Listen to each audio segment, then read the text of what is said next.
Coucou. Le tournoi du pouvoir commence enfin dans Dragon Ball Super, donc le manga de Toyotaro de Akira Toriyama. C'est bon, enfin les amis, l'arc de Gata Zamasu, de Black Goku, encore de Mirai Trunks est fini, il est clôturé. Le recrutement de la team donc de l'univers numéro 7 est clôturé. Le tournoi du pouvoir commence enfin. Et oh putain c'est bon! Sache que le tournoi de pouvoir a commencé dans les alentours de l'épisode 90-95 environ, et on te passe au moins facilement une quinzaine d'épisodes. On a du Goku contre les Pride Troopers, on a plein de persos inutiles qui sortent comme l'espèce de gros tas de mort qui fait des reflets là sur Piccolo Gohan, on a Jimizu, le Yardra qui sort, on a tellement de personnages inutiles et osef qui sortent aujourd'hui, qui t'empêchent d'avoir des épisodes inutiles, que c'est super cool. Quand tu as Gohan qui efface l'univers 10, donc l'univers de Goasu et de Ramuchi, tu as Piccolo qui se bat contre un mec avec des dreadlocks, et c'est l'un des derniers combattants de l'univers 10, l'un des meilleurs combattants de l'univers 10, et pourtant Freezer l'élimine aujourd'hui. Tu as un enchaînement d'idées de quoi ça va juste tellement vite que c'est putain de bon. Tu ne perds pas de temps comme Dragon Ball Super à te montrer des trucs futiles, des trucs inutiles ou des persos complètement osef tenir tête. Exemple, Kato Pesra, le Power Ranger, ce qui a son mode vitesse, son mode pouvoir, son mode endurance et tout. Ce mec là, il est quand même resté sur la fin des derniers combattants. Tu as en tout 80 combattants au tournoi du pouvoir. Et Kato Pesra était largement dans les 15 derniers combattants. Largement. Il a failli assister à la finale à Kato Pesra. Et franchement, son combat contre Vegeta a duré 2 à 3 épisodes. Là, Vegeta n'a plus par la main, il a balancé en l'air, Kikoa éliminé. Toyotaro respecte carrément Dragon Ball. Il rend Dragon Ball bien plus que meilleur, il le rend quasiment parfait. Alors merci Toyotaro. Donc tu as plein d'éliminations de personnages inutiles, mais tu as aussi et déjà l'alliance de Freezer et Frost qui est faite. Déjà. Tout ça c'est déjà fait. Et en plus Frost il va prendre Taïf, parce que là Freezer lui dit en gros, tu vois les 3 terriens, les 3 chauves derrière moi, ce sont les plus faibles de mon univers, va sur eux et élimine-les. Et Frost si en gros il fait ouais mais en gros si j'élimine tes potes, ça va aussi te condamner toi et ton univers.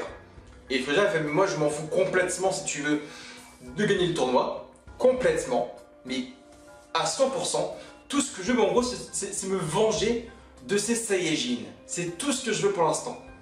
Donc on aura aussi à parler de Freezer, parce que dans l'animé, Freezer participe au tournoi, il veut les Super Dragon Ball, il va être aussi ressuscité, dire que dans le manga papier, il veut donc juste toujours se venger de Goku et de Vegeta.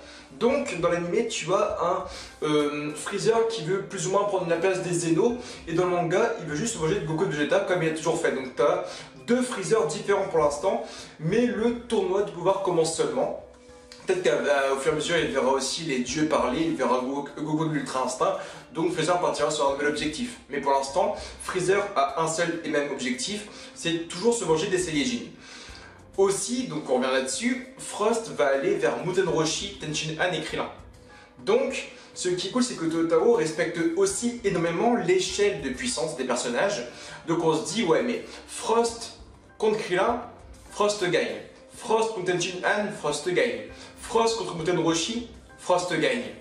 Mais par contre, n'oublie pas un truc, c'est que Gohan, là c'est le capitaine de l'univers numéro 7, et que Gohan compte aussi énormément sur ce qu'on appelle le travail d'équipe.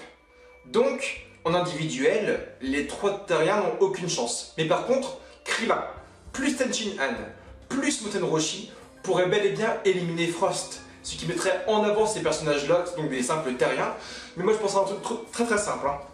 Krillin et le Kenzan, Tenshinhan et le Kiko, plus leur Taiyoken, qui est donc la morsure du soleil, plus le fameux et légendaire Mafuba de Muten Roshi, on pourrait bel et bien avoir une sortie de Frost. Que Frost sous-estime les terriens, et c'est peut-être même aussi un plan de Freezer, peut-être que Freezer veut bel et bien gagner le tournoi, tu vois. Peut-être que c'est une forme de Freezer, parce que le sourire fourbe de Freezer que tu vois actuellement sur la fiche technique, c'est un putain de sourire fourbe, et peut-être qu'il a tout simplement dit à Frost, tu vois les mecs derrière moi, va les attaquer, ils sont super faibles, mais au final il a menti. parce qu'il sait quelque part qu'ils ont des très grandes ressources, c'est aussi possible. Il les a vus dans Fukatsu no F.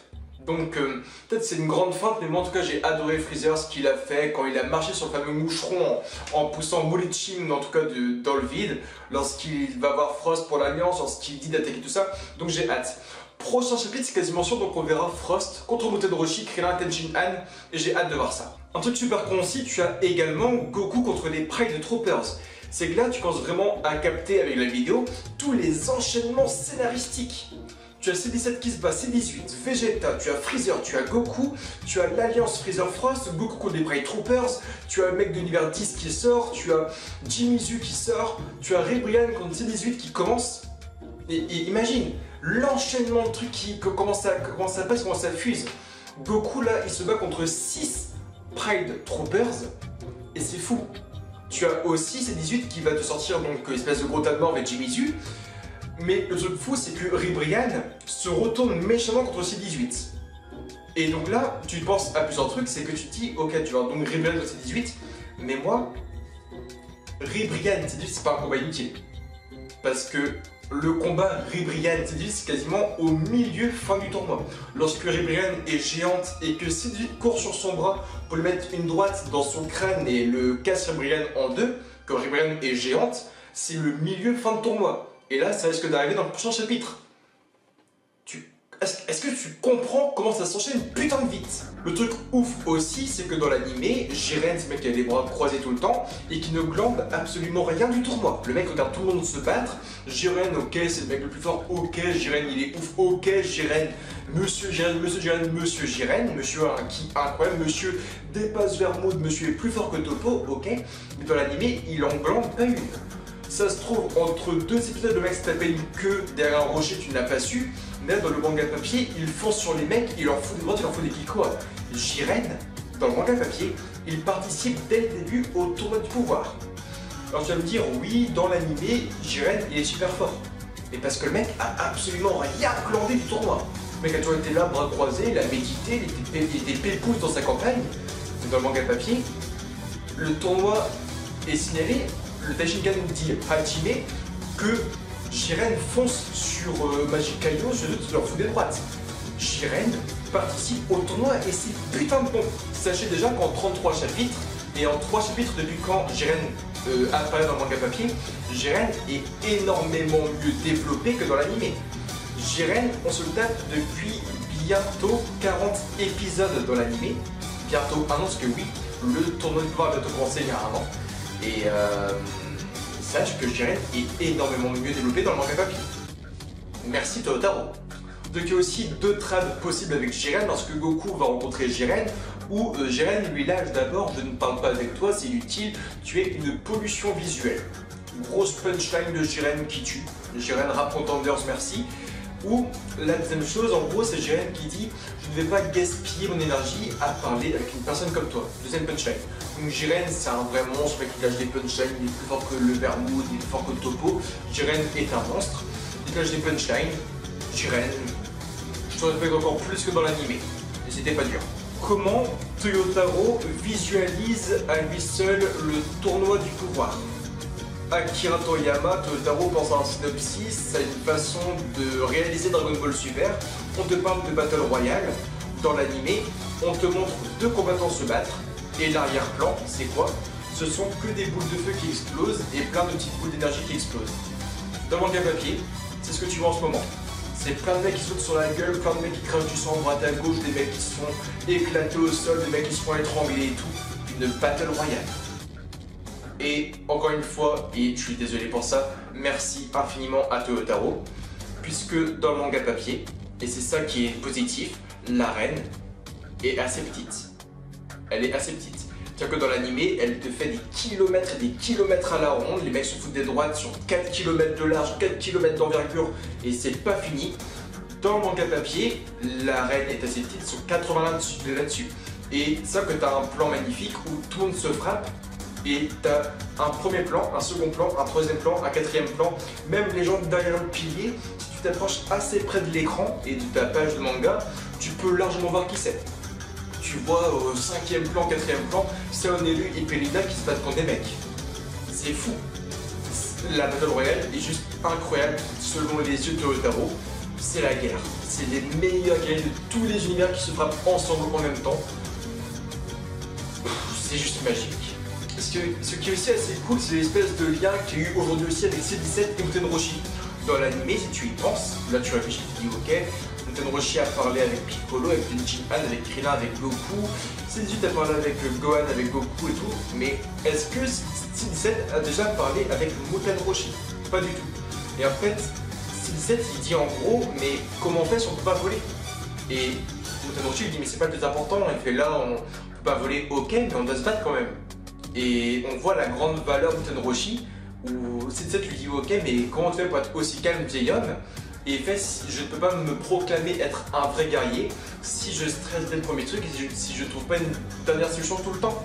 Donc Muten Roshi a une vraie valeur même si Krillin le rabaisse à prendre en disant bah, en gros il ne sait pas voler, c'est ça qu'il cherche une excuse. Donc c'est vrai que Muten Roshi ne sait pas voler et ça pareil. Alors c'est très clair les gars. Krillin qui dit à Tenshinhan et en fait Muten Roshi bah, il sait pas voler. Ça t'a pris 3 cases. Dans l'animé, le fait de montrer que Muten Roshi ne savait pas voler parce que Muten Roshi a fait son entraînement, que Muten Roshi a été voir Karin et tout, et qu'après tu voyais Muten Roshi au bord du vide comme ça, en train de changer son ki, fait ah oui c'est vrai je ne sais pas voler, et Karin et Jirobe qui tombaient à terre, c'était dans l'un des épisodes de DBS, ça t'a pris 5 minutes d'animation. 5 minutes d'animation, voire 10 minutes. Là ça t'a pris 2 bulles. 2 bulles, 3 cases. Toyotaro te complète le truc à une vitesse et une qualité de dessin superbe. Donc j'ai vraiment et absolument rien à dire. Donc là on est au mois de février, donc si on prend mars, avril, mai, juin, juillet, août, septembre, octobre, novembre, décembre, on a environ 10 mois grand maximum pour que Toyotaro finisse le tournoi du pouvoir. Puisque le film numéro 20 de DBS sort au mois de décembre 2018 et Toyotaro prévoit que son manga papier surpassera l'animé. Et d'ailleurs c'est une des grandes raisons aussi, beaucoup de gens parlent de la fin de Dragon Ball Super, beaucoup de gens disent oui, Dragon Ball Super se termine en mars, mais Toyotaro lui explique à côté que son manga va surpasser l'animé. Donc on verra bel et bien dans les alentours du mois de novembre, de décembre et de janvier 2019, mais ça se trouve Toyotaro commencera un arc inédit en manga qui n'apparaîtra pas encore en animé. Et il faut se préparer, il faut commencer à réfléchir aussi aux choses, aux éventualités. Mais vous en faites pas, je suis sûr de moi, on aura une partie 2 DBS en 2019, puisque Toyotaro l'a dit. Le manga papier passera bel et bien un jour au-delà de l'animé. Et bah oui, j'ai mis. En tout cas, oui, le manga papier est parfait. Et quand je vois la couverture du tome 4, la couverture du tome 5, bah je me dis... J'ai juste hâte de voir la couverture du tome 6 si tu ne l'as pas vu aussi. Donc il y a la couverture du tome 5 qui est prévue, mais ils ont également prévu une édition et une couverture collector au tome 5 que je compte bel et bien acheter puisque la couverture du tome 5 est juste énorme. En tout cas, on vous aime fort, like, commentez, abonnez-toi Facebook, Twitter, Instagram et Snapchat. Donc nous, on se retrouve maintenant et malheureusement dans un mois, ça va être long. Ça va être vraiment long d'attendre un mois pour le prochain chapitre, mais on est obligé. Je vous aime fort et merci en tout cas à tous les dessins magnifiques qu'a fait Toyotaro avec Goku et sa team, avec tout le monde, Jiren de dos, c'était des dessins sublimes et donc merci à Toyotaro et à Akira Toriyama, le manga papier juste parfait. Merci à vous Jana, bonne journée, merci de votre fidélité, bye tout le monde.